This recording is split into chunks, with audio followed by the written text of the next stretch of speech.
गौरांगी राधे वृंदावनेश्वरी कृष्णानुसुते देवी प्रणमामि हरिप्रिये वाञ्छाकल्पतरुभ्यश्च कृपासिन्धुभ्यैव च पतितानां पावनेभ्यो वैष्णवेभ्यो नमो नमः। जय श्री कृष्ण चैतन्य प्रभु नित्यानंद श्री अद्वैत गदाधर श्रीवासादि गौरभक्तवृंद। हरे कृष्ण कृष्ण कृष्ण हरे हरे हरे राम राम राम हरे हरे। हरे कृष्ण। आज हम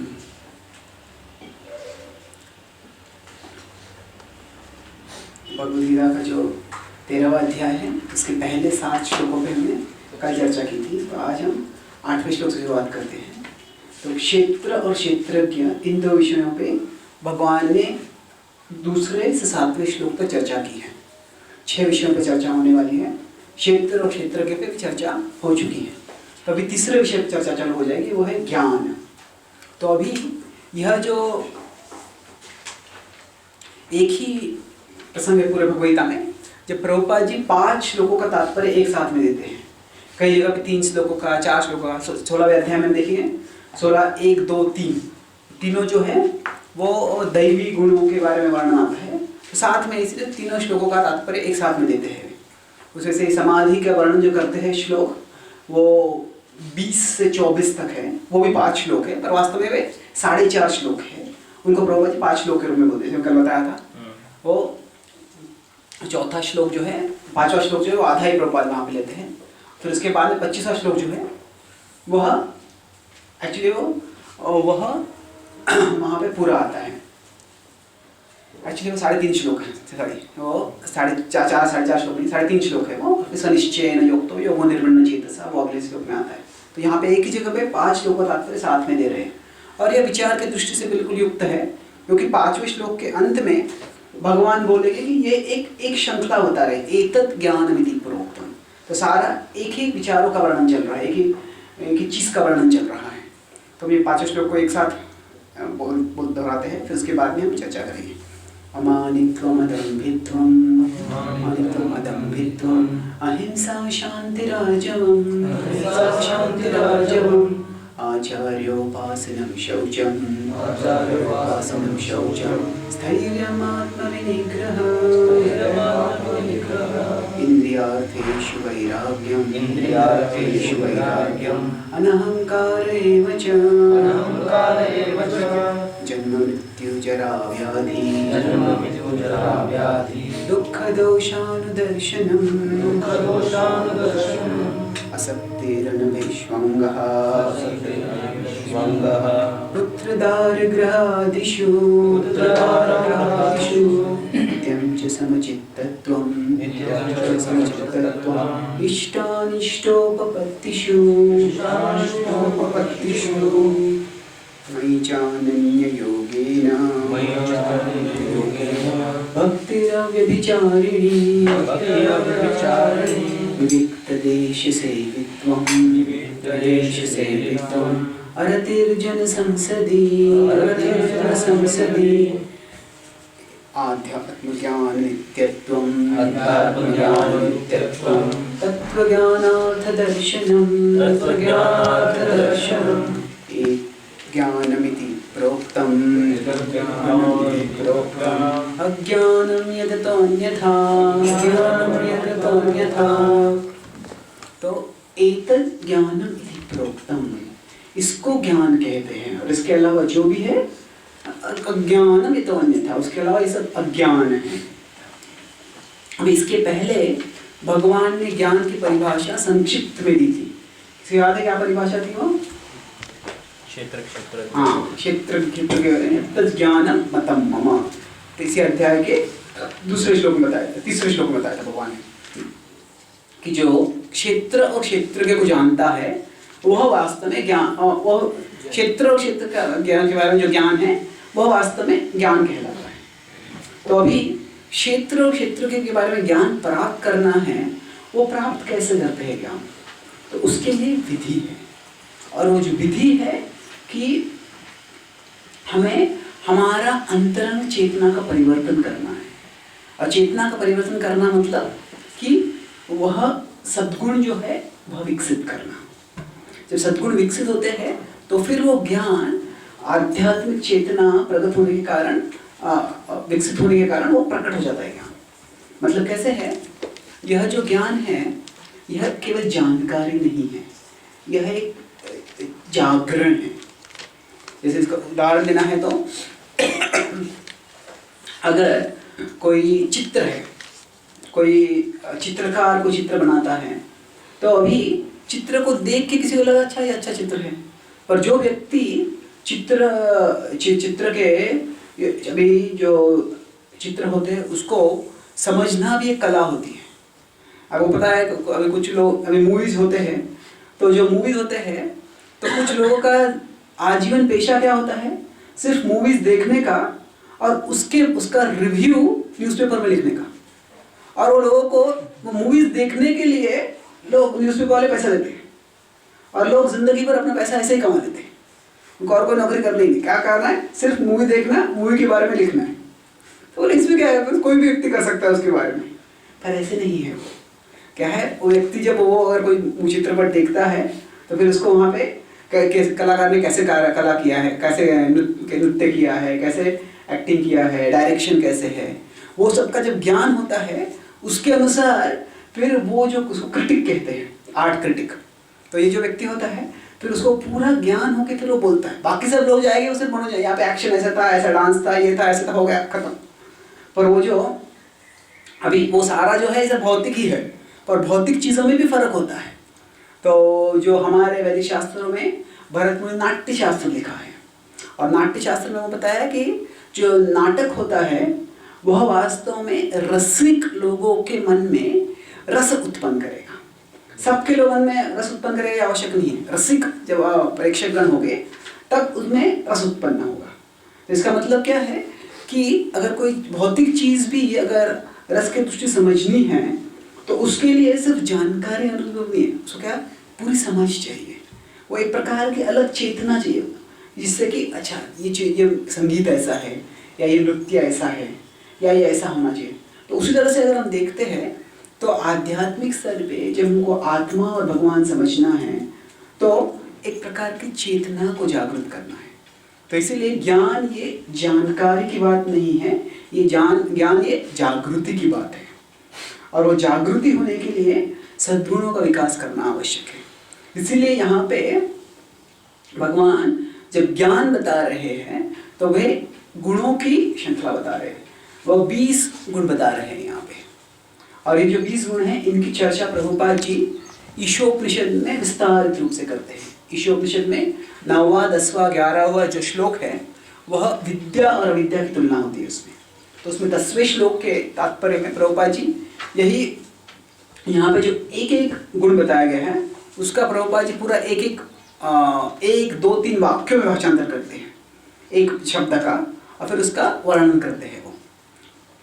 तो यहाँ पे हम ये सारे 20 गुणों में चर्चा नहीं करेंगे क्योंकि वही बहुत लंबा प्रवचन हो जाएगा। संक्षिप्त में ये गुणों में क्या बताया जा रहा है देखेंगे। तो सबसे पहले भगवान बोलते हैं अमानित्व। प्रभुपाद जी तात्पर्य में भी, प्रभुपाद जी का जो तात्पर्य है यहाँ पे भी ऐसे श्रृंखला आती है, वहाँ पे प्रभुपाद जी का तात्पर्य भी बहुत स्पष्ट होता है क्या चाहिए। अगर ये सब गुण है तो इन एक एक गुण का वहाँ पे वर्णन आता है। 16वें अध्याय के भी पहले 3 श्लोकों में ऐसे ही वर्णन है। फिर 10वें अध्याय में भी जब 4थे 5वें 6वें श्लोक में गुणों का वर्णन आता है कुछ, वहाँ पे भी ऐसे प्रभुपाद जी का पॉइंट बाय पॉइंट वर्णन होता है। तो अमानित्वम और अदम्भित्वम, तो यह जो है पहले 2 बता रहे हैं। इसको मैं रविवार के प्रवचन में बताया था। दंभ और मान में क्या फर्क है, किसको याद है? दंभ और मान, वहाँ पे मैं 16 अध्याय के श्लोक के आधार पर बता रहा था। दंभो दर्पो अभिमानश्च क्रोध पारुष्यमेव च। मान मतलब अहंकार होता है लेकिन अपेक्षा करता है दूसरे से की स्तुति हो। और दंभ मतलब? दंभ मतलब उसमें अहंकार है। थोड़ा सा टेक्निकल है पर फर्क क्या है, भगवान तो अलग बोलते हैं। दंभ का मतलब क्या है कि जो गुण मुझ में नहीं है उसके लिए भी मुझे आदर चाहिए। मैं दिखावा कर रहा हूँ और फिर उसके लिए आदर चाह रहा हूँ। तो प्रभुपाद जी इसका अशोक में भाषांतर करते हैं कि व्यक्ति खुद को बहुत धार्मिक दिखलाता है दुनिया के लिए, ताकि धार्मिक होने का, धर्मात्मा होने का आदर प्राप्त करे। तो मान मतलब क्या कि अगर मुझ में कोई गुण है उसके लिए भी आदर मांगना वो उचित बात नहीं है। कोई आदर देगा तो बात अलग है, पर उसके अपेक्षा करना, उसकी मांग करना ये उचित नहीं है। पर दंभ मतलब क्या कि जो गुण है ही नहीं उसके लिए मैं आदर मांगता हूँ। तो अगर मैं टेंपल में ब्रह्मचारी कोई आता है, मैं टेंपल का प्रेसिडेंट हूँ, ये प्रणाम करूँ, तो ये क्या है? ये बिल्कुल गलत है। अम अदम्भित्व, कोई प्रेसिडेंट होगा तो उसको भी नहीं बोलना चाहिए प्रेसिडेंट हो प्रणाम करो मुझे, वास्तव में उचित नहीं है। नम्रता होनी चाहिए। पर क्या है? अमानित्व यह गुण है फिर भी मांगना नहीं है। अदम्भ मतलब गुण है नहीं फिर भी दिखावा करके फिर आदर की मांग करना है। तो प्रभुपाद जी इस तात्पर्य में बोलते हैं कि नम्रता का अर्थ क्या है। कहते हैं कि नम्रता का अर्थ है कि हम इंग्लिश में बोलते हैं not be anxious to have the satisfaction of being honoured by others. दूसरों के द्वारा आदर मिलने से जो संतुष्टि होती है उसके लिए चिंतित नहीं होना। तो अभी ये बड़ा विचित्र लगता है थोड़ा। तो इसको अभी क्या है, हम देखेंगे भक्तों की संस्कृति में जो भक्त कल्चर में जो होता है काफ़ी आदर मिलता है। हम अगर किसी और संस्था में होते हैं तो कोई कमरे में आते कोई प्रणाम करने वाले कोई देखेगा भी नहीं तो हर बार, तो आदर तो मिलता है। तो फिर क्या है नम्रता मतलब प्रभुपाद जी बोलते हैं कि अगर कोई कहेगा कि अरे मैं नम्र रहना चाहिए तो आप मुझे प्रणाम मत करो, वह नम्रता नहीं है। तो to be humble means to accept honour but not to expect honour. हम जब क्या है कि भक्तों की भक्ति की संस्कृति ऐसी है कि एक दूसरे का आदर करते हैं, तो हम वो आदर स्वीकार करते हैं पर उसकी मांग नहीं करते, उसकी अपेक्षा नहीं करते हैं और उसमें आनंद नहीं लेते कि दूसरे लोग मेरा आदर कर रहे हैं। तो भक्त जो होते हैं वह सेवा का भाव रखते हैं हमेशा कि मैं किस तरह से कहाँ सेवा कर सकता हूँ। और अब सेवा के आदान प्रदान के समय कोई आदर देता है तो वो आदर स्वीकार करते हैं। आदर से दौड़ना नहीं है हमें, पर आदर की ओर भी दौड़ना नहीं है, हमें सेवा पे केंद्रित रहना। इसीलिए प्रभुपाद जी जो परिभाषा देते हैं वो क्या है कि जो चिंता, वो आदर के संतुष्टि जो मिलती है, कोई आदर करता है तो बहुत अच्छा लगता है, तो वो संतुष्टि के लिए उद्विग्न नहीं रहना, विचलित नहीं रहना, उत्सुक नहीं रहना, चिंतित नहीं रहना। तो अमानित्व, अदम्भित्व। तो इस तरह से अभी ये क्या है, नम्रता जो है वह ज्ञान की शुरुआत है। तो 20 जो गुण बताया गया उसमें पहले नम्रता बताई है, क्योंकि नम्रता जब होती है तब हम स्वीकार करते हैं कि मुझे पता नहीं है, मुझे जानना चाहिए। जो व्यक्ति अहंकारी होता है सोचता है कि मुझे सब कुछ पता है। तो जब नम्रता होती है तो हम ज्ञान की खोज करते हैं।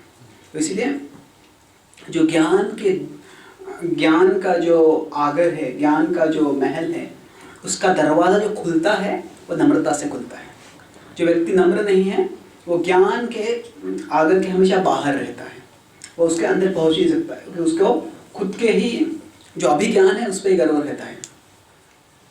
केन उपनिषद में बताया गया है कि he who thinks he knows does not know and he who knows thinks that he does not know।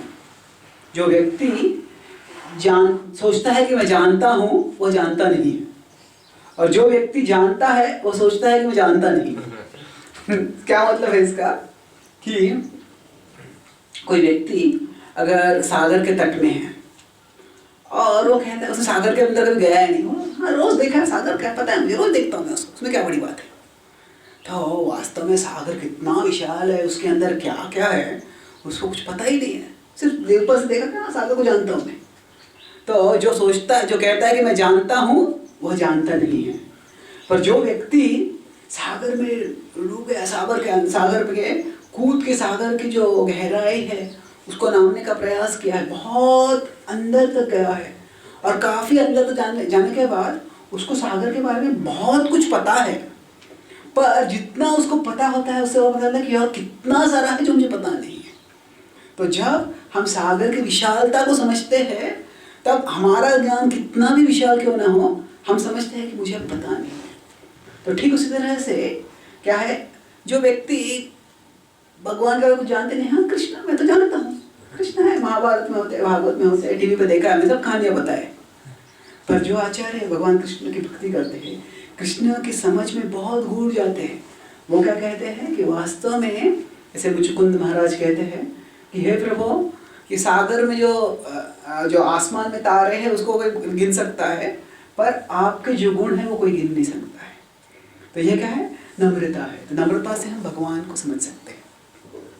अहिंसा शांति आर्जवम। तो अभी यहाँ पे जो सब गुण बताए जा रहे हैं, हम अधिकांश रूप से जो गुण है सत्वगुण है, सत्वगुण के लक्षण है ये। क्यों क्या है? तो ये जो अध्याय है ये भगवद्गीता के आखिरी 6 अध्याय हमारा है, वो ज्ञान मार्ग के बारे में बता रहे हैं। तो इसीलिए यहाँ पे जो गुण बता रहे कैसे होता है, प्रकृति 3 गुण होते हैं, तमोगुण, रजोगुण, सत्वगुण, और उसके बाद में शुद्ध सत्व होता है।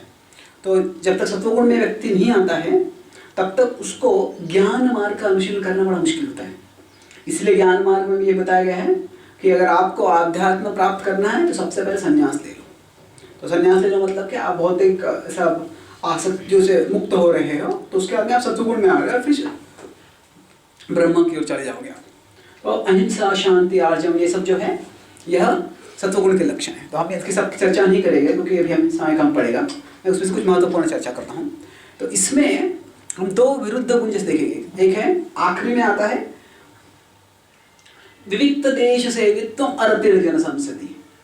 विविक्त देश सेवित्व मतलब अकेले में रहना, और अरतिर विविक्त जन संसदी, साधारण जो लोग हैं उनसे ज़्यादा घुल मिलना नहीं, उनसे दूर रहना। यही हम चैतन्य महाप्रभु बताते हैं, ग्राम्य वार्ता न कहिबे, ग्राम्य वार्ता न सुनिबे। क्योंकि जनसाधारण लोग होते हैं वो भौतिकवादी रहते हैं और वो भौतिक चीज़ों के बारे में ही चर्चा करते रहते हैं। तो इसीलिए ऐसे लोगों से ज़्यादा मिलना ये उचित नहीं है। जानकारी करने के लिए, प्रचार करने के लिए जो भी आवश्यक व्यवहार है उसके लिए मिल सकते हैं, पर उससे अधिक जो मिलते हैं ये जिन लोगों का हम संग करते हैं उनके विचारों का, उनकी वासनाओं का, उनकी चिंताओं का हम पे प्रभाव होता है, और उस प्रकार से हमारे भी विचार, चिंता, वासनाएं होने लगती हैं। तो इसलिए उस पर ज़्यादा उसे संग नहीं करना है। पर साथ साथ इसी श्लोक की श्रृंखला में क्या बताया गया? पहले बताया आचार्योपासनम, मतलब क्या कि ऐसे नहीं जो है, अगर तो मैं विविक्त देश में अकेला रहूँगा तो मैं गुरु से भी दूर रह के अकेला रहूँगा, ऐसे बात नहीं है।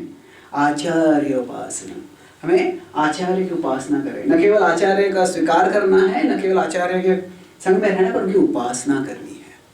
तो क्या है, वास्तव में कोई कहेगा मैं अकेला रहना चाहता हूँ, कोई भी अकेला रह सकता। When we are alone with our mind। हम जब अकेले हैं मतलब हमारे मन के साथ अकेले हैं, और हमारा मन क्या है? हमारा बहुत बड़ा शत्रु है। तो बड़े बेरहमी से हमें वो घायल कर देगा। इसीलिए हम ऐसे नहीं कि हमेशा सबके साथ ही रहना है, सेवा के अनुसार अगर हमें जो भी कार्य करना है वो करना है। पर महत्वपूर्ण क्या है कि जो यहाँ पे ज्ञान मार्ग को भी बताया गया कि उनको भी आचार्य उपासना आवश्यक है। जब आचार्य के साथ रहते हैं हम, या आचार्य से सीखते हैं, उनकी उपासना करते हैं, तो फिर जो परिस्थिति के अनुसार जो भी अनुकूल सेवा होगी वो हम कर सकते हैं।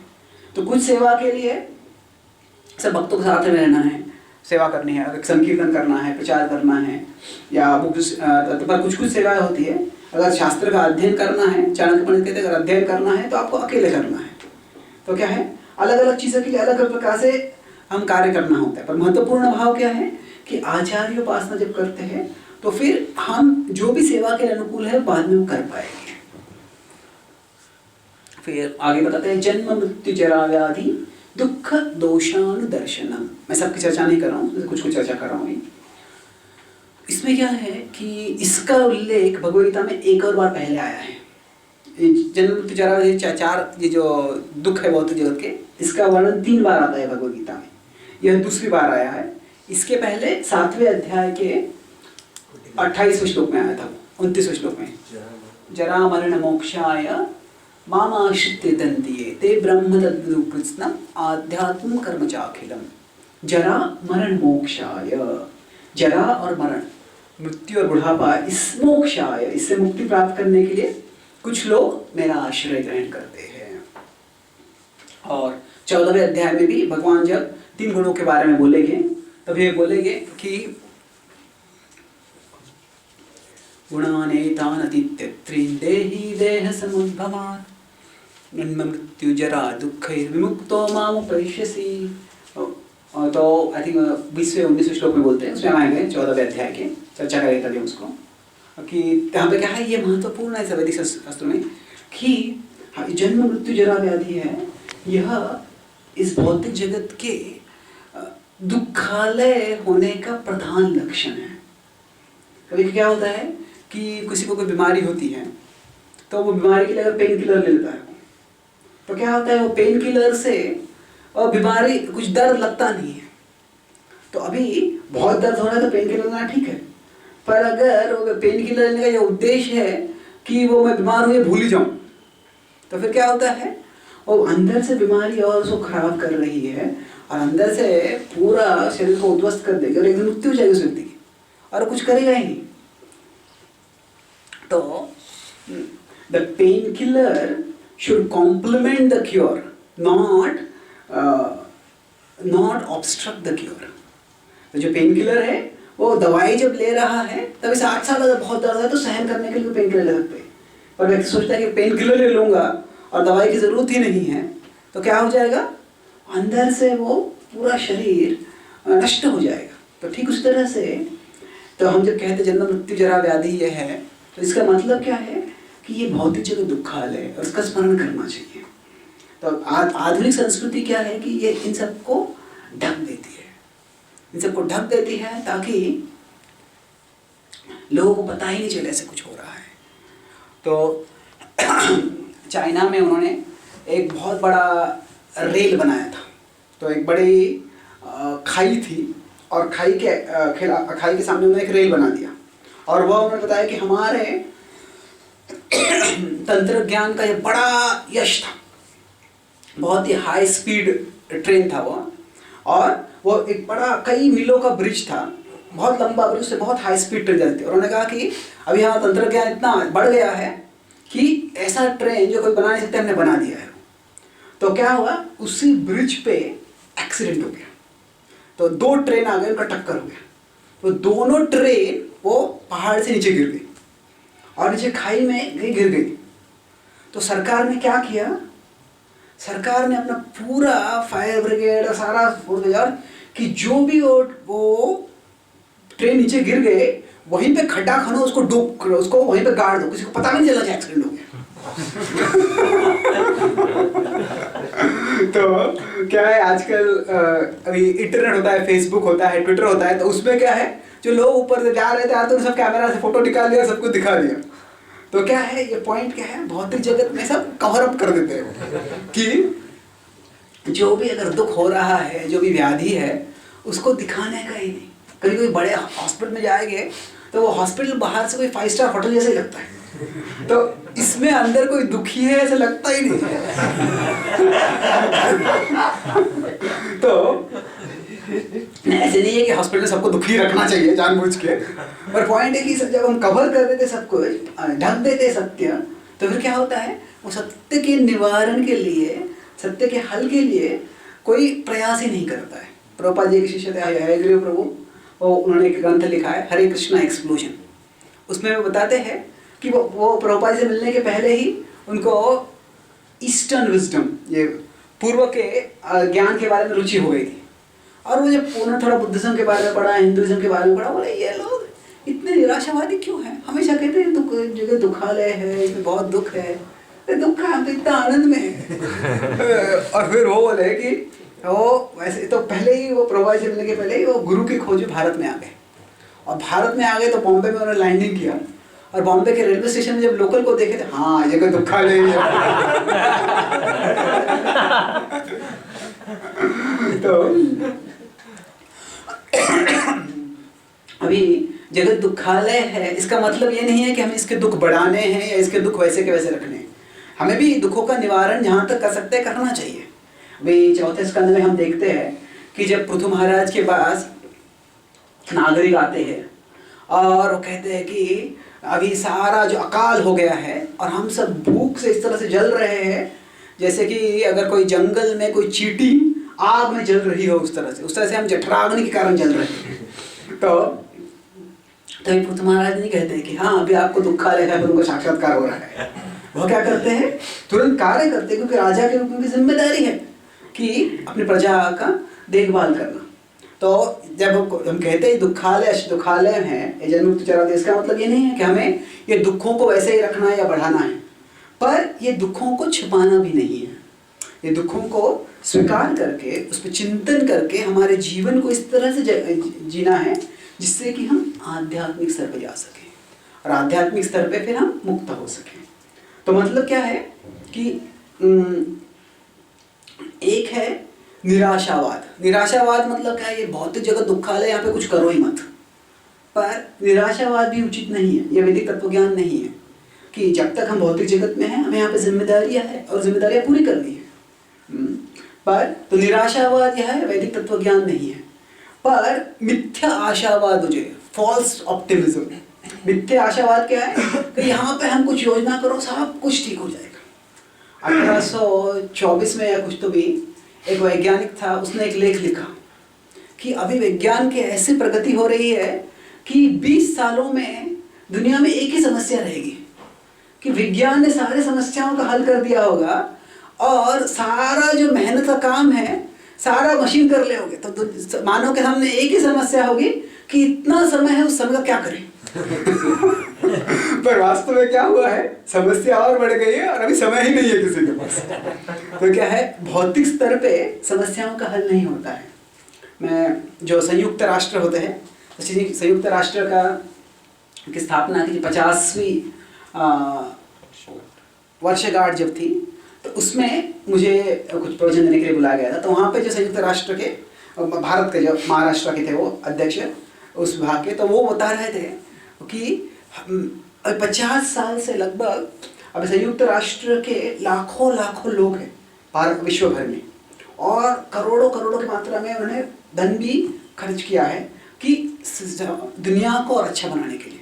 तो उनके लगभग तब उस समय 63 अलग अलग विभाग थे कि labour organization, women's organization, children's organization, तो ऐसे अलग अलग बालकों के लिए, स्त्रियों के लिए, जो कामगार लोग हैं उन सब के लिए। तो ऐसे सब संस्थाएं बनाए, और होता है कि हमने बहुत प्रयास किया है, पर ये बताने के लिए हमें खेद होता है कि ये सारे 63 विभागों में जो 1944 में परिस्थिति थी, 1946 में जब ये स्थापित किया, उससे अभी परिस्थिति खराब ही हो गई है। तो इतना करने से कुछ फायदा नहीं हुआ है। तो क्या है, एक है कि निराशावाद, मैं भौतिक स्तर पे कुछ करूंगा ही नहीं, और दूसरा है मिथ्या आशावाद कि मैं सब कुछ भौतिक स्तर पे ही करूंगा और मैं आध्यात्मिक स्तर पे कुछ करूंगा ही नहीं। तो नहीं, हमको क्या चाहिए, एक समतोल चाहिए। भौतिक स्तर पे हमें जो जिम्मेदारी है वो करनी है, पर हमारा जोर जो होता है कि आध्यात्मिक स्तर पे हम हमारी चेतना की प्रगति करें, फिर उससे हम इस भौत बंधन के और भौतिक जगत के सारे दुखों से परे आ सकते हैं। और इसके लिए क्या आवश्यक है, मयि च अनन्य योगेन भक्तिर् अव्यभिचारिणी।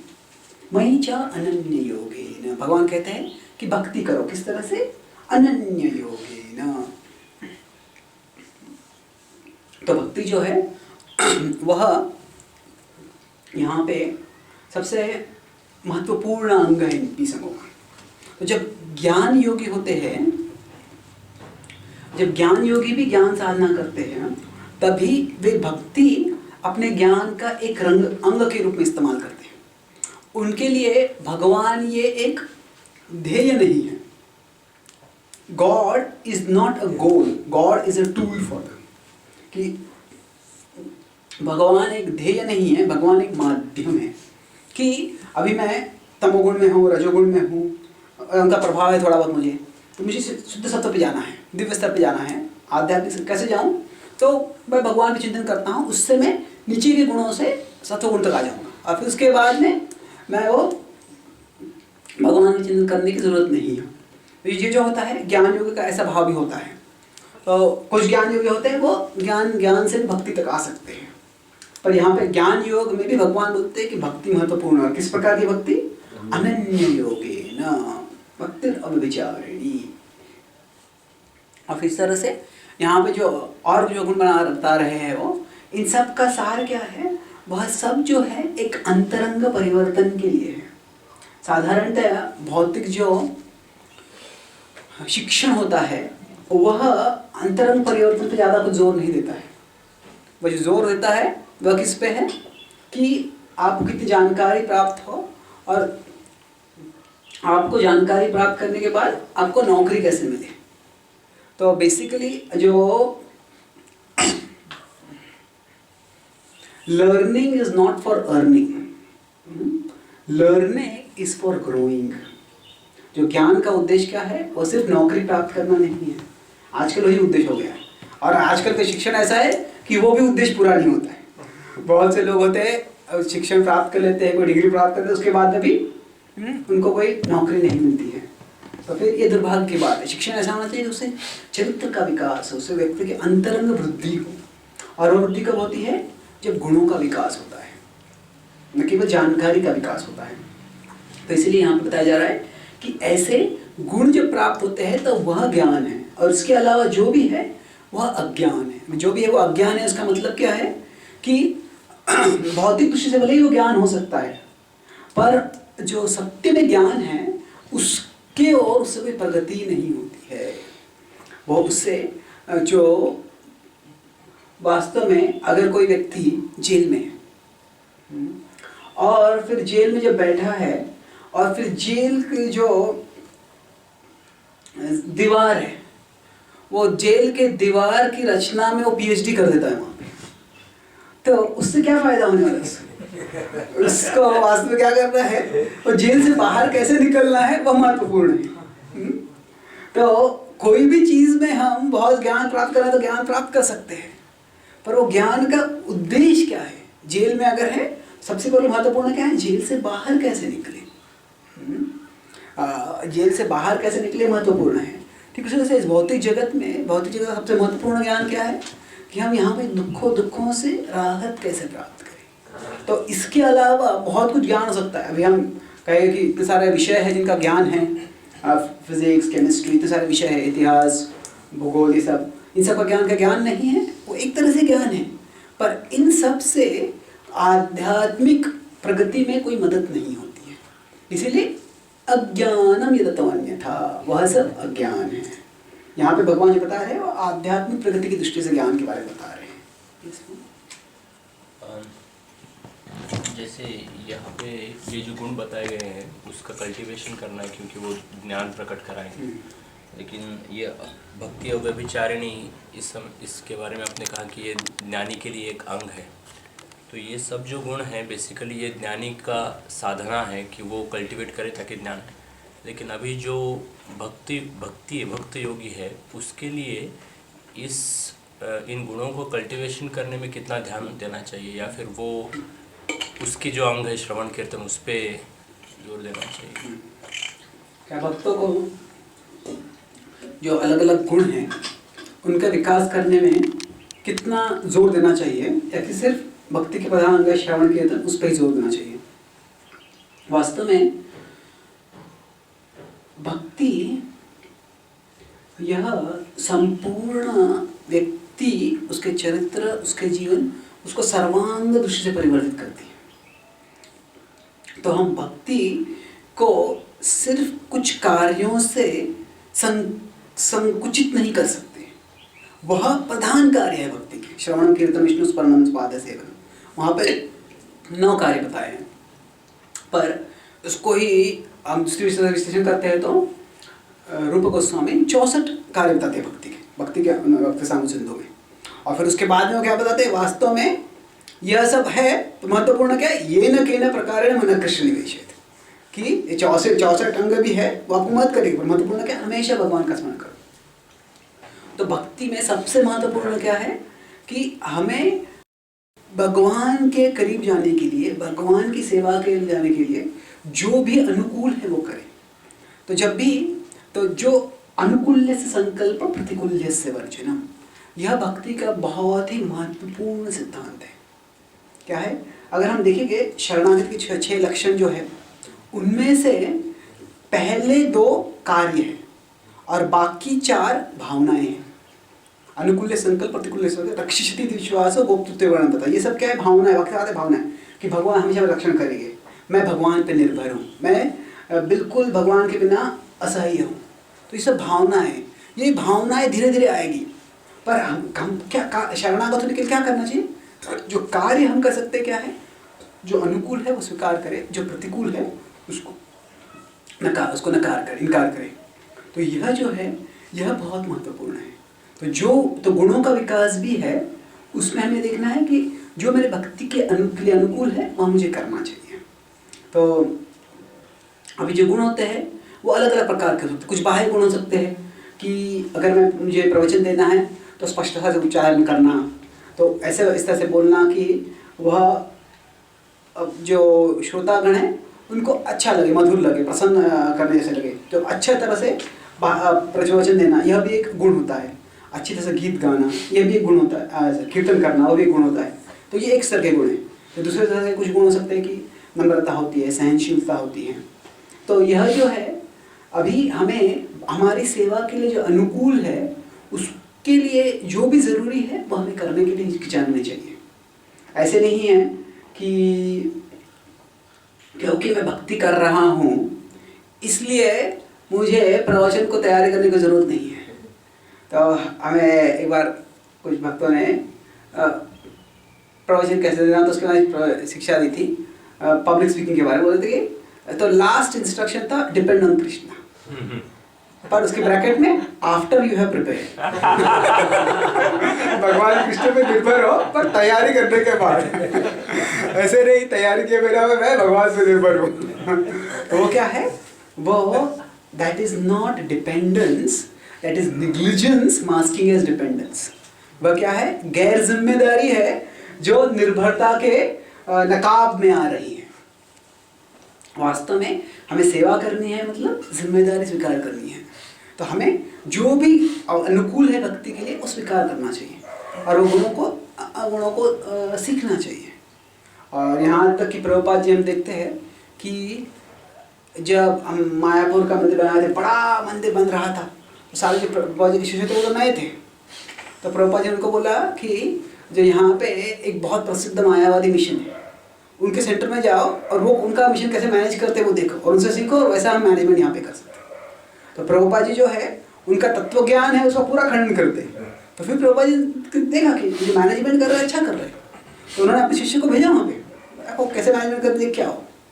तो क्या है, मतलब न केवल भौतिक चीज़, भौतिक अभी मैनेजमेंट करना ये भौतिक स्किल, भौतिक प्रतिभा है ये। तो इसको न केवल सीखना जरूरी है, यहाँ तक कि प्रभुपाद जी बोले कि मायावादी की वजह किसी पड़े वो जाके सीखो, ऐसे नहीं कि उसका शिष्य बन जाओ, पर आप देख के आ जाओ, वहाँ पे निरीक्षण करके आ जाओ। तो इसलिए जो भी हमारे भक्ति के लिए अनुकूल है वह करना हमें चाहिए। तो अगर कोई गुणों का विकास करना है तो उस पर भी जितना जोर अनुकूल है हमारे भक्ति के लिए उतना देना चाहिए। ऐसे नहीं है कि हमें वो गुणों का पूरा दुर्लक्ष्य करें, और न ही ऐसा है कि वो गुणों का ही विकास करने में इतना लग जाए कि मैं बाकी कुछ करूँगा ही नहीं। अभी हिटलर जो था पिछले शताब्दी का बहुत ही बड़ा वक्ता माना जाता है, तो बहुत ही ओजस्वी वक्ता था, उससे वो सारा उसने जर्मनी को प्रभावित कर दिया। तो वो क्या करता था, वह घंटों अपने जो भाषण देने वाला था, तभी टीवी नहीं था, रेडियो होता था, तो एक भाषण देता था तो वो एक भाषण घंटों तक बार बार रिवाइज करता था और फिर रिकॉर्डिंग करके सुनता था और फिर उच्चारण को प्रैक्टिस करता था। तो वैसे हमको घंटों प्रवचन के लिए कुछ वैसे करने की जरूरत नहीं है। तो हमारे सारे भक्ति की साधना है, उसमें जितना उचित है उतनी मात्रा में हमें गुणों के विकास के लिए प्रयास जरूर करना चाहिए। ये श्लोक में इंद्रियार्थेषु वैराग्यम अनंकारयोच, दुख दोष अनुदोषम, जो ये संकेत करता है कि जो ये दो गुण है उसको ये चीज़ दिखाई देते हैं, जन्म मृत्यु जरा व्याधि है करके, वो ये दुख है करके देख सकते हैं। ये संकेत करता है ये दो क्वालिटीज, इंद्रियार्थेषु वैराग्य और अनंकार। हाँ, जो अभी क्या इन सवाल है कि ये सब गुणों की जो सीक्वेंस है, श्रृंखला जो, उसमें कोई संबंध है क्या कि अहंकारी है और फिर वह इंद्रियार्थ से वैराग्य, इंद्रियों के विषय से वैराग्य है, तो क्या वह व्यक्ति जन्म मृत्यु जरा व्याधि इसको पहले समझ सकता है इन दुखों को? हाँ, एक तो सत्य है। क्या है कि एक बार एक भक्त पुनः प्रवचन दे रहे थे, बोले थे कि आपको हमेशा विचार करना चाहिए कि मेरी आज मृत्यु हो जाएगी। तो एक भक्त ने सवाल पूछा कि प्रभु अगर मैं सोचूंगा आज मृत्यु हो जाएगी तो मैं सोचूंगा मैं दफ्तर में क्यों जाऊँगा, मैं मंदिर में बैठ के जब करता हूँ दिन भर। तो फिर तो इसका मतलब क्या है आज मृत्यु हो जाएगी? तो क्या हमेशा हमें भयभीत रहना है कि अभी मैं अभी यहाँ से प्रवचन से पिता मंदिर में जा रहा हूँ, कोई गाड़ी आ जाएगी, मेरे ऊपर से चल जाएगी, मृत्यु हो जाएगी। तो क्या है, जो भी अभी मृत्यु है उसके बारे में हम विचार सत्वगुण में कर सकते हैं, रजोगुण में कर सकते हैं, तमोगुण में कर सकते हैं। तो मृत्यु का हमेशा भय रहना ये तमोगुण का लक्षण है। उसको अंग्रेजी में पैरानोइया कहते हैं। पैरानोइया मतलब कि ऐसे व्यक्ति बीमार जैसे डर जाता है। कुछ लोग जैसे हमारे भागवत में बताए, जैसे कंस जो था हमेशा डर रहा था, कृष्ण आ जाए, कृष्ण आ जाए, कृष्ण आ जाए, कृष्ण आ जाए। वो आईना देखता था, आईना में उसका अपना सिर दिखता था, कृष्ण ने मेरा सिर काट दिया सिर। तो वो क्योंकि कृष्ण का स्मरण हो रहा था इसलिए वो अनुकूल हो सकता है, पर ऐसे बिल्कुल हमेशा भयभीत रहना यह कोई दुख दोषां दर्शनम का लक्षण नहीं है। यह मतलब क्या कि ये भौतिक जगत दुखालय है और इससे मुझे परे जाना है, इसीलिए मुझे एक विधि का पालन करना है। वो विधि क्या है? वह आध्यात्मिक चेतना जागृत करने की विधि है, वह है भक्ति की विधि है। तो इसीलिए सत्वगुण के स्तर पे हम समझते हैं कि ये समस्या है और ये हल है।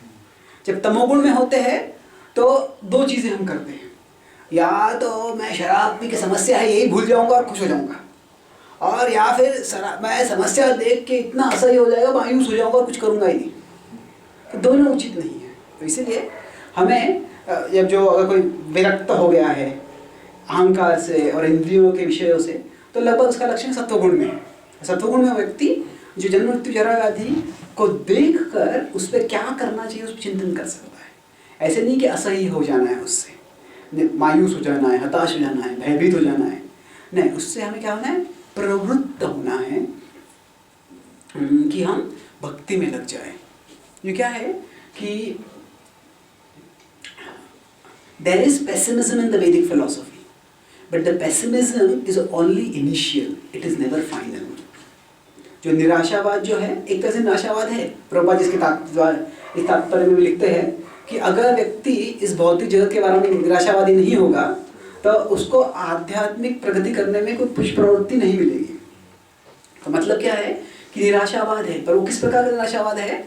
वह शुरुआत का निराशावाद है, ताकि वही शास्त्र जो है बताते हैं कि भौतिक जगत दुखालय है, वो ये भी बताते हैं कि वास्तव में हम सब सच्चिदानंद है और आध्यात्मिक जगत है जहाँ पे अनंत आनंद है, वहाँ पे हमें जाना है। मतलब अगर ये समझना है तो इसका उदाहरण ले सकते हैं। कोई व्यक्ति बीमार है, मान लीजिए अगर किसी को कैंसर हो गया है, तो अगर वो व्यक्ति को कैंसर ऐसे स्तर में है कि उसको ठीक कर सकते हैं, तो वो व्यक्ति को अगर पता ही है कैंसर है तो क्या होगा? अंदर से कैंसर उसको खा जाएगा, उसको खत्म कर देगा। पर जब उसको पता है तो पहले तो थोड़ा दुख, अरे मेरे कैंसर हो गया, इतना खतरनाक बीमारी हो गई, तो उसमें थोड़ा सा निराशावाद है। पर बाद में जब डॉक्टर बोलते हैं कि आपको ये दवाई लो, आप ये ट्रीटमेंट लो, आप ठीक हो जाओगे, तो फिर क्या उसमें आशावाद ही है। तो क्या है, जन्म मृत्यु जरा व्याधि को न देखना मतलब क्या? वो मैं बीमारी है ये स्वीकार ही नहीं करना। और अगर वो व्यक्ति सिर्फ जन्म मृत्यु जरा व्याधि को ही देखता है, आध्यात्मिक चीज़ को नहीं देखता, मतलब अरे मैं बीमार हूँ, मैं बीमार हूँ, क्या करूँ मैं, वैसा भी भाव नहीं होना चाहिए। तो इसीलिए हम देखते हैं कि दोनों को साथ में डाला है भगवान ने। जन्म मृत्यु जरा व्याधि है, उसके साथ में कुछ समय बाद क्या है? मयि च अनन्य योगी न भक्ति रघुविचारिणी। भक्ति यह हल है। वास्तव भक्ति से हम मुक्त हो सकते हैं, आध्यात्मिक जगत में जा सकते हैं। तो यह जो है अभी यह ज्ञान बता रहे हैं भगवान, और ये क्या है? यह प्रभुपाद जी बोलते हैं कि यह ज्ञान क्या है तात्पर्य में? जो कि इस भौतिक जगत से मुक्त होने का मार्ग है। तो पिछले श्लोक में क्या बताया था? एतत् क्षेत्रम समासेन सविकारम उदारतम, कि क्षेत्र के विकार बताए थे 7वें श्लोक में। तो प्रभुपाद जी अपने तात्पर्य बोलते हैं कि ये जो बता रहे हैं ये क्षेत्र के विकार नहीं है। यह अभी अमानित्वम अदम्भित्वम, वहाँ पे क्या क्षेत्र विकार कहता है? इच्छा द्वेष सुखम दुखम जो था वह क्षेत्र का विकार था। मतलब क्या है क्षेत्र का विकार? मतलब क्या कि अभी हम जिस तरह से भी जिएंगे, क्या है इस भौतिक जगत में परिवर्तन हमेशा होने वाला है। अगर दूध को रखेगा वैसे ही तो क्या होगा? दूध कुछ समय बाद सड़ जाएगा। जो इस भौतिक जगत में परिवर्तन तो होने वाला है, पर परिवर्तन क्या होता है, वो विनाश की ओर परिवर्तन होता है। पर अगर मुझे दूध से घी बनाना है तो वो अपने आप नहीं बनने वाला है। उसको मुझे पहले उसको दही बनाना पड़ेगा, फिर दही से ये बटर मिल्क, छाछ, फिर उसके बाद में जो बड़ी प्रक्रिया है उससे फिर घी बनेगा। अलग अलग प्रक्रिया जैसे घी बना सकते हैं। पर क्या है, परिवर्तन तो होने वाला है, पर एक है जो अपने आप परिवर्तन होगा, जो निचली ओर होगा, और जो प्रयास से परिवर्तन किया जाएगा वो ऊपर ले जाएगा। तो इच्छा, द्वेष, सुख, दुख जो है ये क्षेत्र के ही विकार है। हर एक व्यक्ति में किस प्रकार की इच्छा होगी, किस प्रकार का द्वेष होगा, वो अपना हम देखते हैं भौतिक जगत में अलग अलग लोगों के अलग अलग कुछ आसक्तियाँ होती है। कोई कहता है कि मुझे क्रिकेट अच्छा लगता है, कोई कहता है मुझे टेनिस अच्छा लगता है, कोई कहता है मुझे वीडियो गेम अच्छा लगता है, कोई हर सब लोगों का अपना अपना इच्छा, द्वेष, सुख, दुख होता है। पर यह क्या है, यह केवल क्षेत्र का विकार है, पर इससे किसी का कोई उद्धार नहीं होने वाला है। पर अमानित्व, मदम्बित्व, अहिंसा, शांति, राजम, ये क्या है, यह क्षेत्र विकार नहीं है, यह क्षेत्र से बाहर निकलने का मार्ग है। और इसके लिए व्यक्ति को प्रयास करना पड़ेगा, उसको अनुशीलन करना पड़ेगा। तो अभी इसके बाद में भगवान ज्ञेय के बारे में चर्चा करेंगे। तो अभी भगवान बोलते हैं कि मैं क्या है, एक विषय खत्म हो गया, एतत् ज्ञानमिति प्रोक्तम रहने का, यह ज्ञान है। इसके बाद में जो ज्ञेय है उसके बारे में मैं बोलूँगा, ऐसे भगवान कहते स्वयं क्या है। जो मैंने जैसे बता रहा था पहले कि इस अध्याय में भगवान खुद विषयों का बड़ा ही विभाजन करके बोलते हैं। ज्ञेयं यत्तत् प्रवक्ष्यामि, यज्ञात्वामृतमश्नुते, अनादिमत्परं ब्रह्म, न सत्तन्नासदुच्यते। तो ज्ञेयं यत्तत् प्रवक्ष्यामि, मैं ज्ञेय के बारे में प्रवक्ष्यामि, मैं बोलने वाला हूँ। और ये ज्ञेय के बारे में जानने से क्या होगा फायदा, यज्ञात्वा अमृतमश्नुते, आपको अमृत प्राप्त हो जाएगा। अभी अमृत इस शब्द के दो अर्थ हैं। अमृत का एक अर्थ है जो स्वर्ग का अमृत लोग पीते हैं, वह एक अमृत का अर्थ है। और दूसरा अमृत का अर्थ है अमृतत्व, मतलब अमरत्व, शाश्वत। तो यहाँ पे क्या है, यह ज्ञान प्राप्त करने से आपको अमृत आके पिलाने वाला नहीं है, वह अमृत का अर्थ नहीं हो रहा है। ये ज्ञेयं यत्तत् प्रवक्ष्यामि, अगर आप ज्ञान समझ लोगे तो क्या होगा, आपको खुद का अमरत्व जो है, कैसे आप आध्यात्मिक तत्व हो, आप कैसे अमर हो, वह अमृतत्व की पहचान हो जाएगी, वो समझ जाएंगे। तो ज्ञान मतलब जो हम प्राप्त करते हैं क्या है, दो इसी अध्याय में आएगा बाद में 18वां अध्याय है, क्या है, ज्ञानम, ज्ञेयम और परिज्ञाता, त्रिविधा कर्म चोदना भगवान कहते हैं। तो अभी ज्ञान मतलब क्या है, उसमें 3 विभाग होते हैं। अभी मान लीजिए मैं यहाँ पर बैठा हूँ और उत्तम जो प्रभु मेरे ओर देख रहे हैं, तो अभी क्या हो रहा है, वो वहाँ पे बैठे हैं, तो वो क्या है, ज्ञाता है। और मैं जो बैठा हूँ वो ज्ञेय हूँ, मतलब वो मेरी ओर देख के मेरे बारे में ज्ञान प्राप्त कर रहे हैं। और जो मेरे और उनके बीच में जा रहा है, जो उनके मन में उसका विचार हो रहा है, वह क्या है, ज्ञान है। मतलब यहाँ पे 3 चीज़ें होती है, there is the subject of knowledge, there is the object of knowledge, and there is the transmission of knowledge. जो ज्ञान प्राप्त करने वाला व्यक्ति है वो परिज्ञाता है, और जो जिस विषय के बारे में हम ज्ञान प्राप्त करते हैं वो ज्ञेय है, वह सब्जेक्ट ऑफ नॉलेज है, सॉरी वो ऑब्जेक्ट ऑफ नॉलेज है, वो जिसके बारे में ज्ञान प्राप्त कर रहे हैं। और जो हम प्राप्त कर रहे हैं उसको ज्ञान कहते हैं। तो भगवान बता रहे हैं कि यहाँ पे ज्ञेयं यत्तत् प्रवक्ष्यामि, जिस विषय के बारे में आपको ज्ञान प्राप्त करना है उसके बारे में बताऊंगा अभी। और उससे क्या होगा, अमृतमश्नुते, उससे आप अमरत्व प्राप्त कर लोगे। मतलब अभी पहले उन्होंने बताया कि यह ज्ञान है, पिछले श्लोक में क्या बताया, 8 से 12 श्लोक, यह ज्ञान है। तो ज्ञान, और उन्होंने क्या बताया, ज्ञान मतलब गुण के बारे में बताया कि ये सब गुण आपको, मतलब ज्ञान प्राप्त हो रहा है आपको। पर ज्ञान का एक उद्देश्य होता है कि किसके बारे में ज्ञान प्राप्त करना है, तो वह अभी भगवान इन श्लोकों में बताएंगे। यस। जो अभी आपने बताया कि there is an object of knowledge, there is subject who is pursuing the knowledge, and the transmission of information is knowledge. Transmission is? I won't say transmission, but he is acquiring the information about that subject is knowledge. So in this context, if you see the previous verses, 8 से 12 श्लोक में, तो what is that?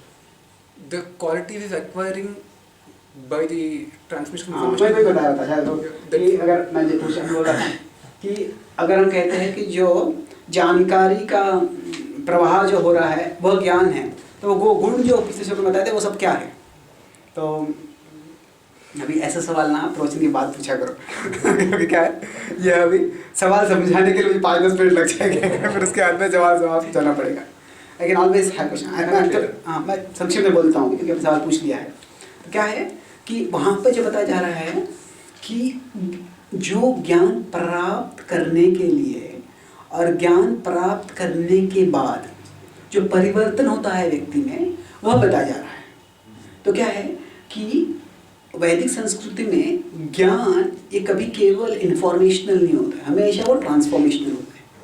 कि हमेशा जो ज्ञान होता है वो केवल बौद्धिक स्तर पर नहीं रहता है, वो एक परिवर्तन करने के लिए होता है। जैसे कोई दवाई होती है, वो दवाई जिसे कोई मरीज जाता है तो वो दवाई का नाम याद करने के डॉक्टर के पास नहीं जाता है, वो दवाई लेके खुद की सेहत को और अच्छी करने के लिए जाता है। तो इसीलिए तो अभी क्या है, यह सद्गुणों का विकास करना यह एक तरह से ज्ञान प्राप्ति के लिए अनुकूल है और दूसरी ओर से ज्ञान प्राप्ति का वह लक्षण भी है।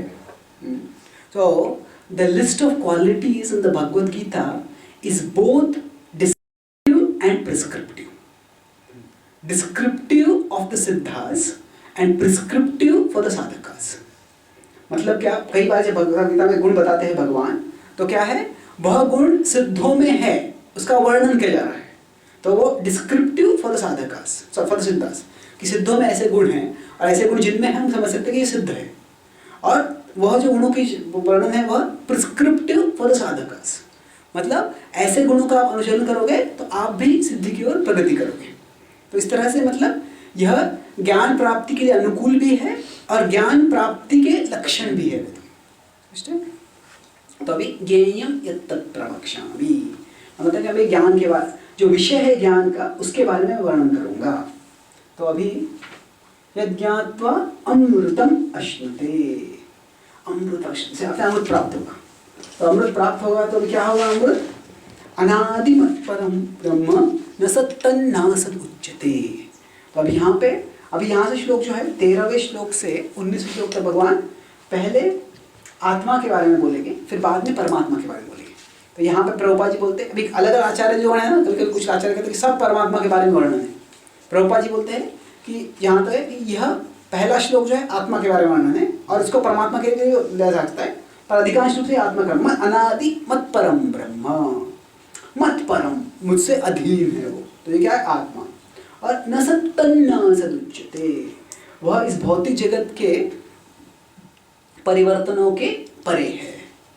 तो मतलब मुझे ज्ञान किसके बारे में प्राप्त करना है, आपको याद है ज्ञान की परिभाषा की देखिए, क्षेत्र और क्षेत्रज्ञ। तो 13वें श्लोक में जो अणु क्षेत्रज्ञ है, जो आत्मा है, उसके बारे में वर्णन है। और फिर 14वें से 18वें श्लोक तक जो विभू क्षेत्रज्ञ है परमात्मा, उनके बारे में वर्णन है। तो उसके बाद में भी जो विख्यात श्लोक आता है उसके बारे में चर्चा है। सर्वता पाणिपादं तत्, सर्वता पाणिपादं तत्, सर्वतो अक्षिशिरोमुखं, सर्वतो अक्षिशिरोमुखं, सर्वतः श्रुतिमल्लोके, सर्वतः श्रुतिमल्लोके, सर्वमावृत्य तिष्ठति, सर्वमावृत्य तिष्ठति। तो सर्वतः पाणिपादं तत्, पानी मतलब क्या, पीने का पानी नहीं है, वो पानी है। ये हिंदी शब्द है, पानी मतलब हाथ। सर्वतः पाणिपादं तत्, उनके हाथ और पैर जो है सब जगह पे है। सर्वतो अक्षिशिरोमुखम, उनके आंखें, उनका मुख, उनका सिर, ये सब जगह पे है। सर्वतः श्रुतिमल्लोके, वह उनके कान भी सब जगह पे। और इस तरह से सर्वम आवृत्य तिष्ठति, इस तरह से वह सब जगह को आवृत करके उनका अस्तित्व है, तिष्ठति, वो रहते हैं। तो अब ये किसके बारे में वर्णन हो रहा है? अभी अगर एक तरह से हम जानते हैं कि जो निर्विशेष ब्रह्म है वो सर्वव्यापी है, पर जो निर्विशेष ब्रह्म है उसका कोई विशेष नहीं है, सिर्फ उसको निर्विशेष ब्रह्म कहते हैं। तो उसका कोई आँख नहीं है, उसका कोई मुंह नहीं है, उसका कोई कान नहीं है, तो ये किसके बारे में वर्णन हो रहा है? यह परमात्मा के बारे में वर्णन हो रहा है, और वह भी एक ज्ञेय है। तो साधारणतः अगर हम उपनिषद पढ़ते हैं तो उपनिषदों में जो भगवान के बारे में ज़्यादा स्पष्ट वर्णन नहीं है, उल्लेख है पर स्पष्ट रूप से ज़्यादा वर्णन नहीं है, क्योंकि जो उपनिषद है वो ज्ञानी लोगों के लिए बताए गए हैं, और ज्ञानी लोग क्या होते हैं, उनको अपना तर्क वितर्क करके अपने निष्कर्ष निकलने में बड़ा आनंद मिलता है, तो उनके अनुकूल उनके लिए जो चाहिए वो दिया गया है। तो इसीलिए यहाँ पे अगर आप यह जो श्लोक श्रृंखला है यह बिल्कुल उपनिषदों के भाव में ही दी गई है। तो इसलिए भगवान ये व्यक्ति कौन है नहीं बता रहे, वह व्यक्ति जो है वह सर्वव्यापी है, सब जगह पे है। तो अभी अद्वैत आचार्य ने जब श्लोक सुना था तो उनको बड़ा विडम्बना हो गई, क्या है ये किसके बारे में बता रहे हैं? तो श्री चैतन्य महाप्रभु उनको एक बार सपने में आए थे और उन्होंने बताया कि वास्तव में परमात्मा के बारे में वर्णन हो रहा है। तो फिर इसके बाद में अभी भगवान बोलेंगे कि अब ये तो बता देंगे सब जगह पे, थोड़ा सा अविरोधास्पद कुछ बोल देंगे। सर्वेन्द्रिय गुणाभासम सर्वेन्द्रिय विवर्जितम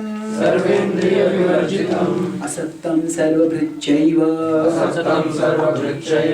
निर्गुणं गुणभोक्तृ च। तो सर्वेन्द्रिय गुण आभासम, तो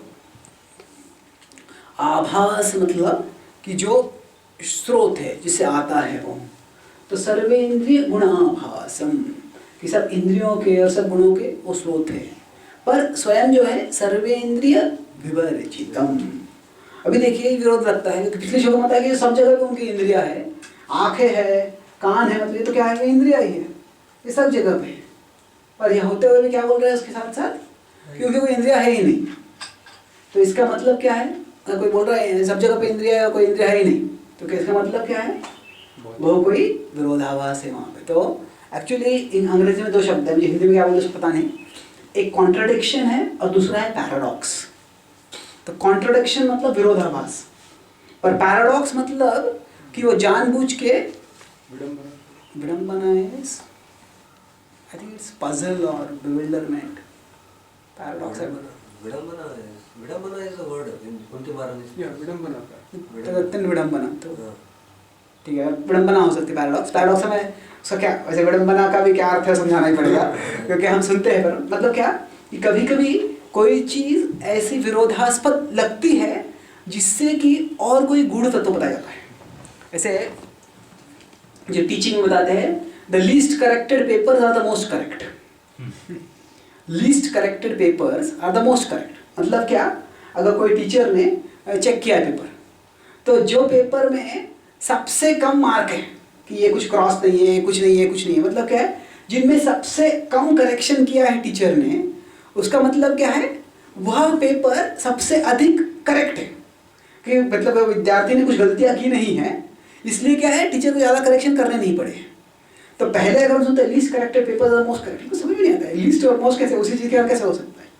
तो कभी कभी क्या होता है, जो विरोधास्पद बताया जाता है जिससे कि जो और गूढ़ तत्व है उसकी ओर ध्यान दिया जाएगा। तो इसे शास्त्र क्या करते हैं, कभी कभी निर्गुण और सगुण दोनों को साथ साथ कभी बोल देते हैं। तो जीव गोस्वामी अपने भागवत संदर्भ में उदाहरण देते हैं कि वह जब भगवान को प्रार्थना करते हैं, गजेंद्र यानी 8वें स्कंद में, 8वें स्कंद के 3रे अध्याय में गजेंद्र प्रार्थना करते हैं भगवान को कि हे प्रभु, मुझे आप वो प्रार्थना परम सत्य से प्रार्थना कर रहे हैं कि आप कृपया मुझे बचाना जाओ। न नाम रूपे गुण दोष, नहीं क्या है, नाम रूप गुण दोष एवार्थापि लोकापि संभवाय, नहीं तो 10वें स्कंद का श्लोक है। तो यहाँ पे श्लोक तो प्रार्थना में भी श्लोक याद आ रहा है मुझे, पर वो जो प्रार्थना जब बता रहे हैं तो उसमें कई प्रार्थना ऐसे वो ऐसे किसी निर्विशेष निराकार किसी व्यक्ति को वो पुकार रहे हैं ऐसे लगता है। तो इसमें एक तस्मै नमः परेशाय, नमः आश्चर्य कर्मणे अरूपाय उरूपाय, तो कहते अरूपाय, हे प्रभु जो परम सत्य है जिनका कोई रूप नहीं है, मैं उनको प्रार्थना कर रहा हूँ। तो जीव गोस्वामी बताते हैं कि गजेंद्र प्रार्थना कर रहे हैं उस परम सत्य को कि जिसका कोई रूप नहीं है, पर उस प्रार्थना के जवाब के रूप में एक ऐसा व्यक्ति आता है जिसका रूप है। तो क्या हो गया, मतलब किसी एक को प्रार्थना की और दूसरा आ गया है क्या? नहीं, ऐसी बात नहीं है। जीव गोस्वामी कहते हैं मतलब क्या है कि यहाँ पर जब गजेंद्र प्रार्थना कर रहे हैं तो वह बता रहे हैं कि वो परम सत्य कैसे भौतिक गुण नहीं है उसका वर्णन हो रहा है, और जो परम सत्य प्रकट हो रहे हैं उनके जो गुण हैं वो आध्यात्मिक गुण हैं। तो इसीलिए जब इस तरह से अरूपाय उरूपाय, उनका कोई रूप नहीं है, उनके अनेक रूप हैं, तो इस तरह से विरोधास्पद जब आता है तो उसका उद्देश्य क्या है कि हम और गूढ़ जाए। तो मतलब क्या, उनका कोई भौतिक रूप नहीं है और उनके अनेक आध्यात्मिक रूप है। तो इसी तरह से सर्वे इंद्रिय विवर्जितम यहाँ पर बताया गया, क्योंकि सारे इंद्रिया, कोई इंद्रिया है ही नहीं, मतलब क्या है, कोई भी भौतिक इंद्रिया नहीं है उनके, पर उनके आध्यात्मिक इंद्रिया है, और आध्यात्मिक इंद्रिया जो है सब जगह पे है, और वो सब जगह से वो सब ज्ञान प्राप्त करते हैं। और ठीक उसी तरह असक्तम सर्वभृक चैव, साधारणतया हम किसी का पालन करते हैं, माता पिता अपने पुत्र का पालन करते हैं, तो फिर क्या होता है, उसके आसक्ति रहती है कि ये मेरा है, मेरे लिए उसे कुछ करना चाहिए। माता पिता का छोड़, हम भी किसी को प्रचार करते हैं तो हम उससे आसक्त हो जाते हैं। तो क्या होता है कि ये मेरा आदमी है, तुम उसको टच मत करो।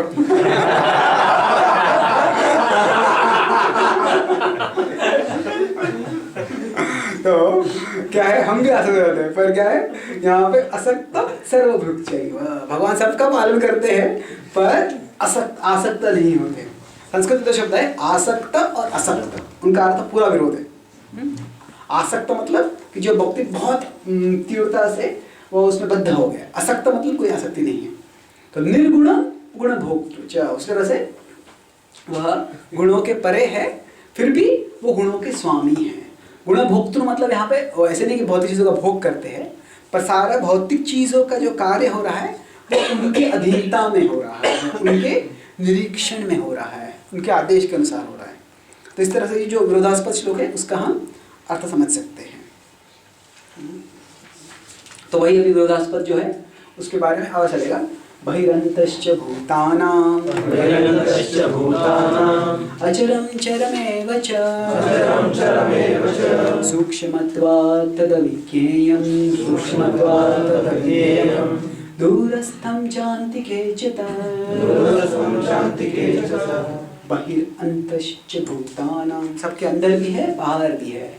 कैसे है, सबके अंदर वो परमात्मा के रूप में है, और सबके बाहर जो है वो क्या है, बाहर भी सब जगह पे परमात्मा के रूप में है, वो हर एक वस्तु में है, और इस तरह से भगवान का विराट रूप जो है वह भी है, और सबके बाहर वो आध्यात्मिक जगत में भी है।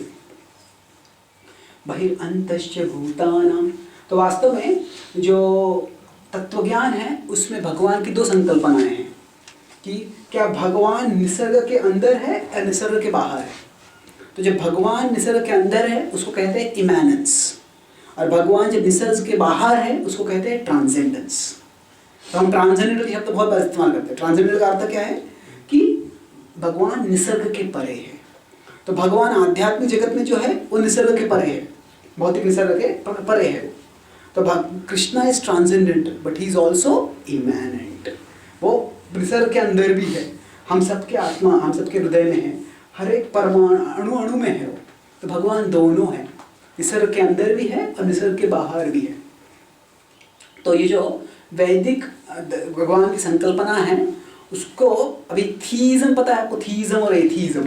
एथीइज्म मतलब नास्तिकवाद, थीइज्म मतलब आस्तिकवाद। तो आस्तिकवाद के भी अलग अलग प्रकार होते हैं। जैसे मोनोथीइज्म मतलब एक भगवान है, पॉलीथीइज्म मतलब अनेक भगवान है, पैनथीइज्म मतलब सब कुछ भगवान है। सब कुछ भगवान है मतलब क्या, लोग कहते हैं कि ये पत्थर भी भगवान है, चेयर भी भगवान है, दीवार भी भगवान है, सब कुछ भगवान है। और कुछ लोग सोचते हैं कि हिंदू लोग ऐसे ही सोचते हैं, खास करके जो पाश्चात्य धर्म के लोग कहते हैं ना कि आप कुछ किसी हर एक चीज़ की पूजा करते हो। तो वास्तव में ऐसी बात नहीं है।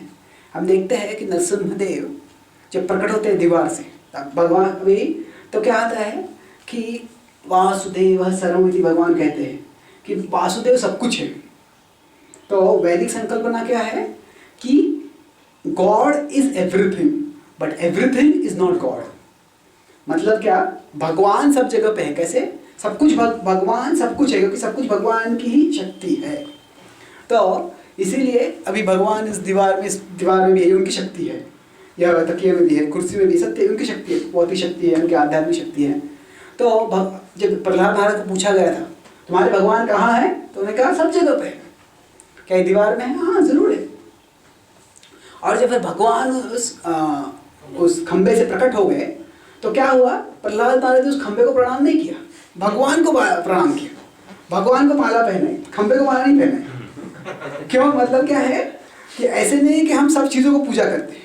और वो भी श्लोक भी देखते हैं, 7 वाले का 19वां श्लोक क्या है, बहुनाम जन्मनामन्ते ज्ञानवान माम प्रपद्यते वासुदेव सर्वमिति समात्मा दुर्लभः। तो वहाँ पे क्या है, ज्ञानवान, जो ज्ञानवान वो समझता है कि वासुदेव सर्वमिति, कि वासुदेव ही सब कुछ है। पर सब कुछ समझने के बाद जब वासुदेव सब कुछ है समझता है, तो इसका मतलब ये नहीं है कि वो ज्ञानवान सर्वम प्रपद्यते, ज्ञानवान माम प्रपद्यते। मतलब क्या कि भगवान सब कुछ है, मतलब क्या, सब कुछ दिव्य है, पर फिर भी भगवान का स्वतंत्र अस्तित्व है। तो भगवान का स्वतंत्र अस्तित्व जो है वह हमारे हृदय का और हमारे आध्यात्मिक खोज का ध्येय है। तो इसीलिए पैंथीज्म जो है वह मतलब सब कुछ भगवान है, यह हमारा वैदिक तत्वज्ञान नहीं है। हमारा वैदिक तत्वज्ञान क्या है, उसको कहते हैं पैनेंथीज्म।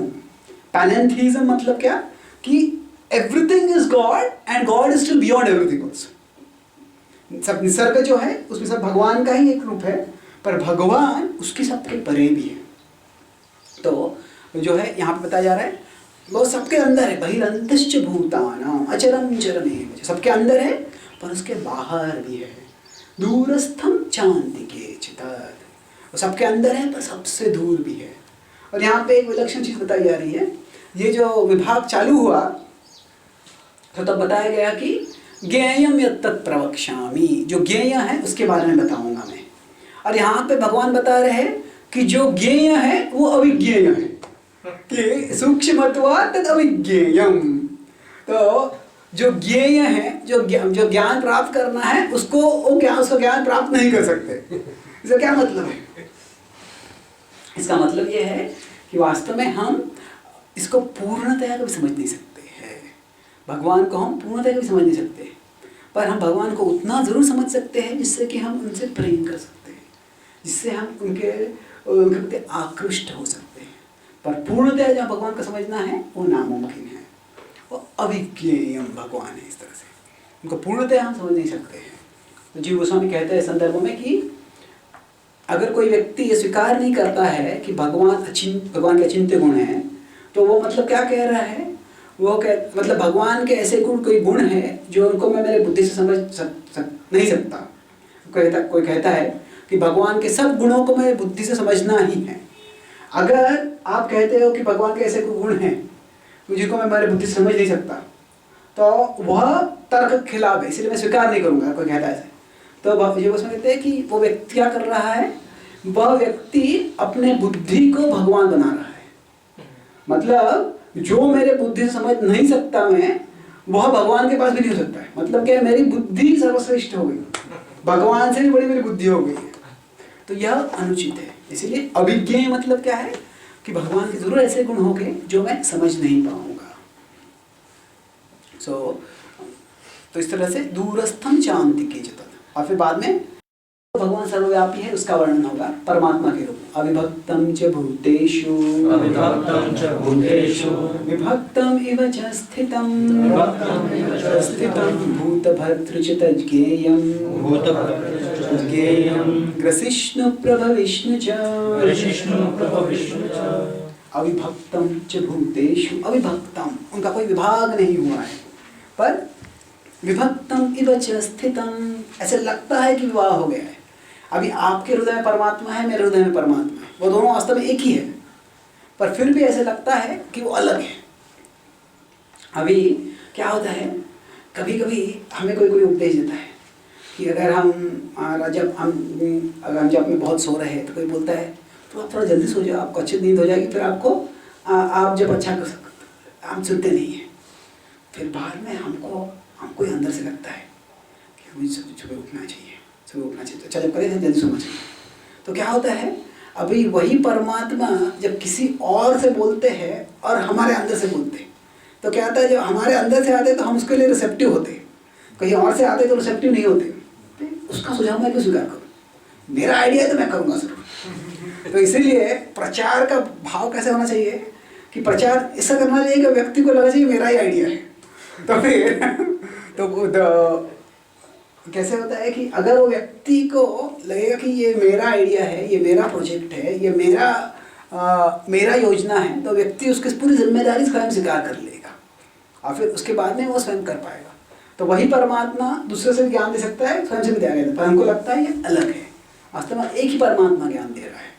तो ये जो अविभक्तम च भूतेषु विभक्तम च स्थितम, इसलिए कभी कभी क्या होता है, जब हम शास्त्रों का अध्ययन करते हैं तो अगर हम देखते हैं कि अरे ये भक्त ज़्यादा शास्त्र पढ़ लिया है, उससे ज़्यादा ज्ञान है इसके पास, तो कभी ईर्ष्या होने लगती है। तो हम सोच सकते हैं कि वास्तव में जो परमात्मा मुझे ज्ञान दे रहे हैं वो परमात्मा उसको भी ज्ञान दे रहे हैं, और वास्तव में वो कितना ज्ञान किसी के पास है उससे कोई आध्यात्मिक प्रगति का मापदंड नहीं है। कितना व्यक्ति भगवान का स्मरण कर रहा है, कितना व्यक्ति के भगवान की ओर आकर्षित हो रहा है, उस पर निर्भर है। तो अगर मैं उसके ज्ञान को देखकर उसकी ईर्ष्या कर रहा हूँ तो मैं क्या कर रहा हूँ, उसमें भगवान का स्मरण नहीं कर रहा हूँ। और भगवान का स्मरण नहीं करूँगा तो फिर मेरी प्रगति कैसे होगी। उल्टा मैं देखूँगा इसका इतना ज्ञान है, भगवान ने इतनी कृपा की है इस पर, तो भगवान का स्मरण करूँगा। भगवान वैसी कृपा मुझ नहीं कर सकते। प्रभुपाद जी बोलते हैं कि भगवान कोई पक्षपात नहीं करते, कि जितनी सेवा करता है उसके अनुसार भगवान अपना कृपा प्रदान करते, तो मुझे भी दे सकते हैं भगवान। इसलिए हमें ये देखते हैं कि सबका ज्ञान जो है वो एक ही भगवान से आ रहा है, तो ईर्ष्या भाव से मुक्त हो सकते हैं। और फिर भूत भर्तृ च तज्ज्ञेय, अभी यहाँ पे क्या है, जो भौतिक प्रकृति के 3 स्तर होते हैं या 3 परिवर्तन होते हैं। क्या होता है, निर्मिति,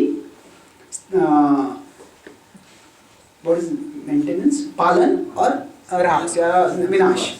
तो यहाँ भगवान बता रहे कि मैं ही तीनों करता हूँ। भूत भर्तृ च तज्ज्ञेयं ग्रसिष्णु प्रभविष्णु च, मैं ही पालन करता हूँ, मैं ही निर्मिति करता हूँ और मैं ही विनाश करता हूँ। अभी ये मैं विनाश करता हूँ ये समझना थोड़ा महत्वपूर्ण है। आपको पता होगा कि 1-2 साल पहले जो रशिया में कोर्ट केस हो गया था भगवद्गीता के खिलाफ, और वो कोर्ट केस हो गया था कि भगवद्गीता ये बहुत ही खतरनाक किताब है, इसको इस पर बंदी लानी चाहिए। तो उसमें वहाँ पे जो लोगों ने किया था वो कुछ क्रिश्चियन संस्था थी उसके पीछे थी। तो उन्होंने क्या किया था, उन्हें भगवद्गीता के 11-10 श्लोक बोले, और कैसे बोले कि वो जो श्लोक है विश्वरूप है ना, विश्वरूप, उसके सारे मुंह में सारे योद्धा जा रहे हैं, और फिर लेलीय से क्या जब जा रहे हैं चूर्णितर उत्तमांगी, उसके जो दांत है कट रहे, दांतों में टक्कर हो रही है सारे योद्धाओं के, उनके सिरों की, और सिर टूट जा रहे हैं, और फिर जो उसे खून बह रहा है, तो फिर वो जो विराट रूप है वो खून चाट रहा है, ऐसे वर्णन आता है। तो उन्होंने इन श्लोकों को लिया और कहा कि ये हिंदू लोग हैं, ये ऐसे मानवों का भक्षण करने वाले और उनके खून को पीने वाले भगवान को पूज रहे हैं। क्या हम हमारे देश के महान संस्कृति का विनाश करना चाहते हैं ऐसे भगवान की पूजा करने की? तो ऐसे धर्म के ग्रंथ को बंदी कर देनी चाहिए। तो अभी कोई इस तरह से बोला तो भयावह लगता है कि भगवान किसी का खून पी रहे हैं। तो वास्तव में क्या है कि वो 11वें अध्याय में एक आध्यात्मिक तत्व दर्शाया जा रहा है। सबसे पहले महत्वपूर्ण यह है कि ऐसे कोई, जैसे कोई वैकुंठ में अयोध्या का धाम है, या वैसे ही कृष्ण का धाम है, विष्णु का धाम है, वैसे कोई वैकुंठ में विराट पुरुष लोका नहीं है। तो विराट पुरुष जो है वह एक दर्शन है, वह कोई शाश्वत तत्व नहीं है जो हमेशा कहीं रहता है। वह भगवान एक तत्व को समझाने के लिए एक दर्शन दे रहे हैं। वो तत्व क्या समझा रहे हैं वो, कि इस भौतिक जगत में जो भी है वो भगवान के अधीन ही है।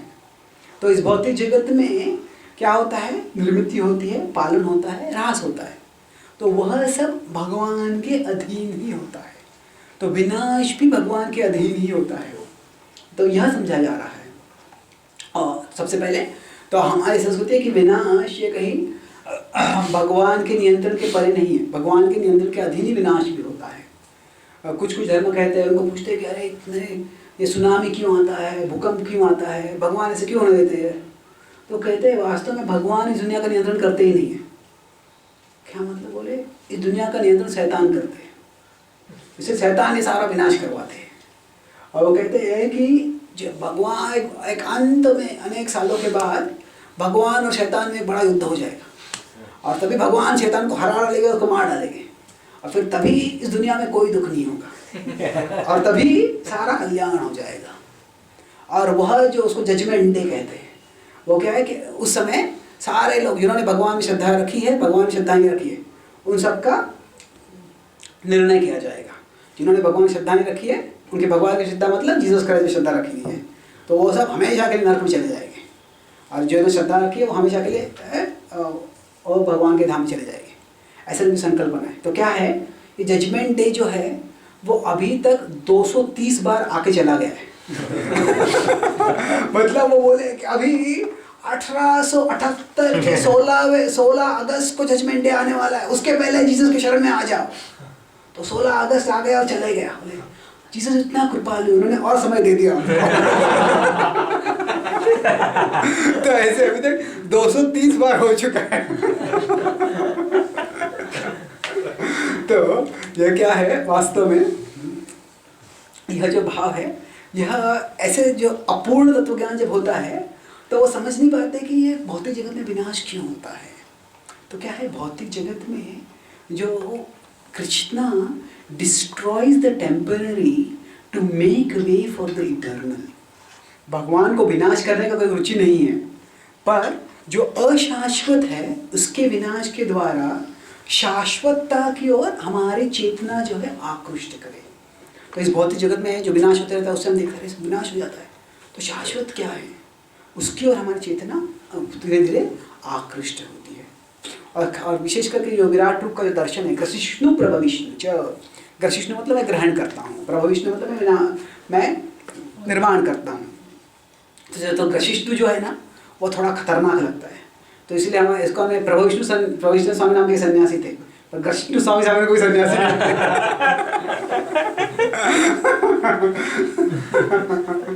तो क्या है कि ये भगवान का विनाश का रूप होता है, वो ज़्यादा आकर्षक नहीं होता है। पर यहाँ पे ये भाव क्या बताया गया ग्रसिष्णु का कि इस सृष्टि में जो कुछ भी होता है वो भगवान के अध्यक्षता के अधीन ही है।